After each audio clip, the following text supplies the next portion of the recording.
Malaysia. Jauh berbeda teman-teman ya. Halo semuanya, assalamualaikum warahmatullahi wabarakatuh. Berjumpa lagi dengan gue Haimerbat TV.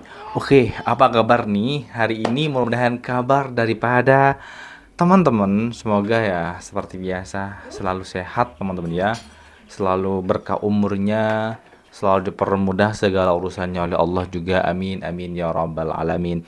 Dan buat teman-teman yang belum tahu dengan channel ini, baik, oke lah kita salam kenal terlebih dahulu. Tak kenal maka tak sayang, pepatah mengatakan tak kenal maka tak sayang. Subscribe jangan lupa. Oke, ini ada sebuah video yang membuat kita itu terkejut, kagum teman ya. Sebagian dari video ini menunjukkan bahwa pendidikan ini sangat luar biasa hebat lah. Ini perbedaan antara pendidikan Indonesia dibanding Malaysia. Cara merayakan kelulusan. Wow, gila berbeda. Di Indonesia, cara merayakan pendidikan kelulusan sekolah itu dengan cara berpesta, disemprotkan air, berjoget-joget dan sebagainya. Tapi ini berbeda dengan cara merayakan kelulusan pendidikan di Malaysia. Wow, gila keren teman-teman ya. Keren, menunjukkan betapa kuatnya Islam di sana. Oke, seperti apa videonya? Jom kita tonton bersama-sama. Let's go. 3.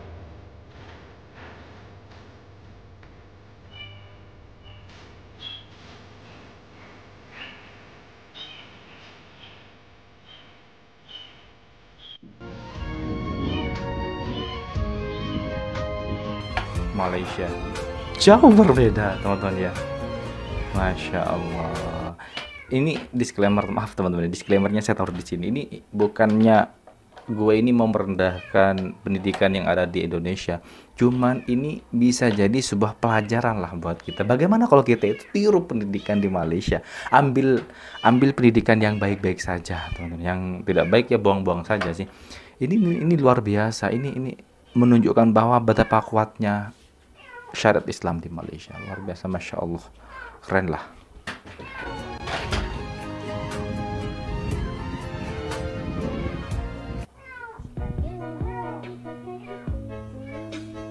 Beda jauh dalam hal ini loh. Maaf teman-teman ya jika ada suara kucing yang mengganggu. Biasa saya sedang pelihara indukan kucing dan anaknya umur 2 bulan. Ketika ibunya keluar, itu anaknya pasti bunyi terus. Pasti bunyi. Nanti datang ibunya diam teman-teman ya. Maaf jika mengganggu. Oke, kita fokus tonton yang ini ya. Ini Indonesia, ini merayakan hari kelulusan di Indonesia. Wow. Melampau jauh daripada ajaran Islam loh.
Indonesia. Oke, ya lah beginilah.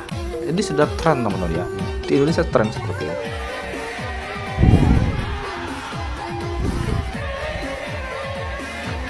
Islam sudah sedikit demi sedikit sudah mulai tertinggal di Indonesia ini kayaknya. Wow, itu.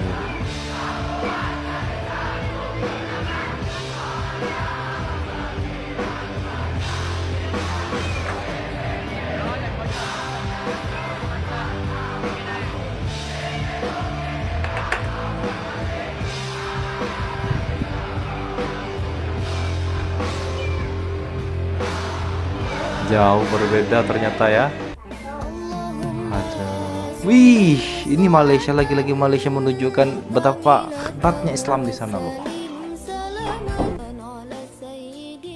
Wow, bener-bener bersujud syukur, Masya Allah.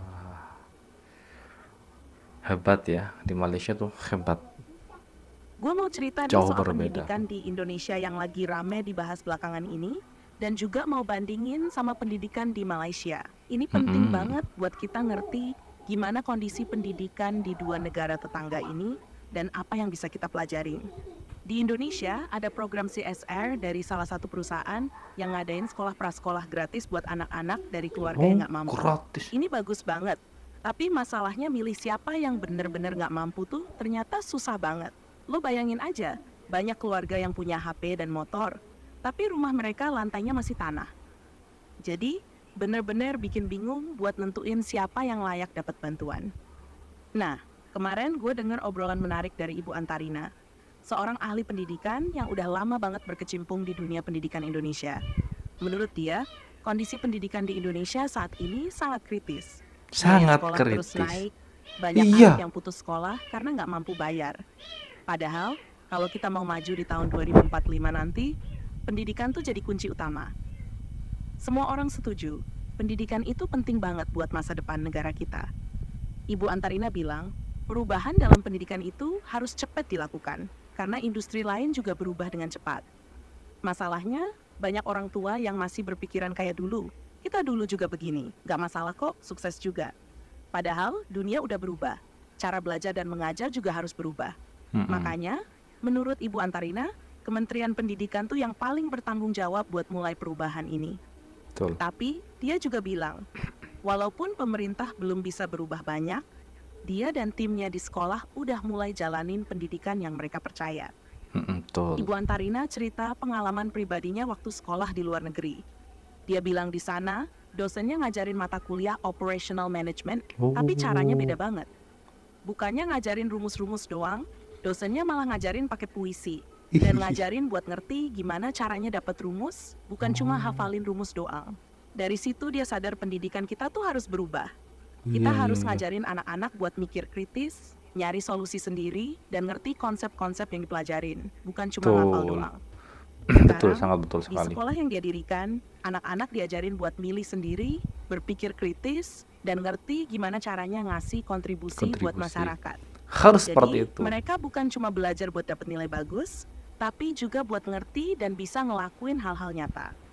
Misalnya, anak-anak diajak buat bikin proyek yang berhubungan sama minat mereka.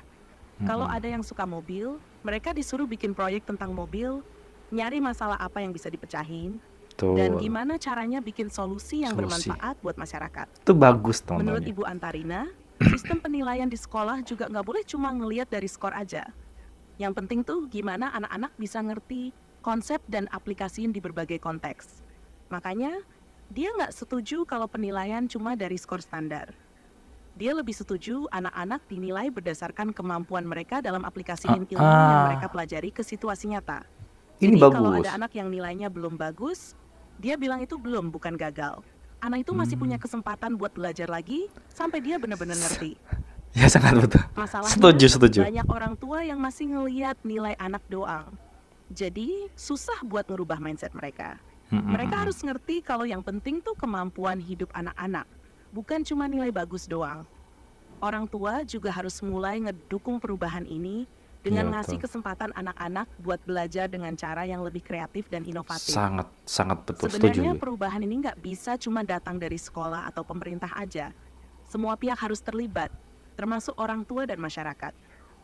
Kita harus kerja bareng-bareng buat ngebangun sistem pendidikan yang lebih baik, yang bisa ngasih kesempatan buat semua anak Indonesia buat berkembang sesuai potensi mereka masing-masing.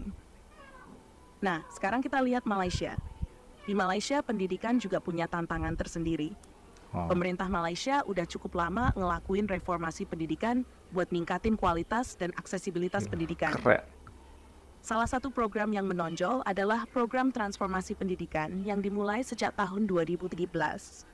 Program ini fokus buat ningkatin kualitas guru, infrastruktur sekolah, dan kurikulum yang lebih relevan dengan kebutuhan industri.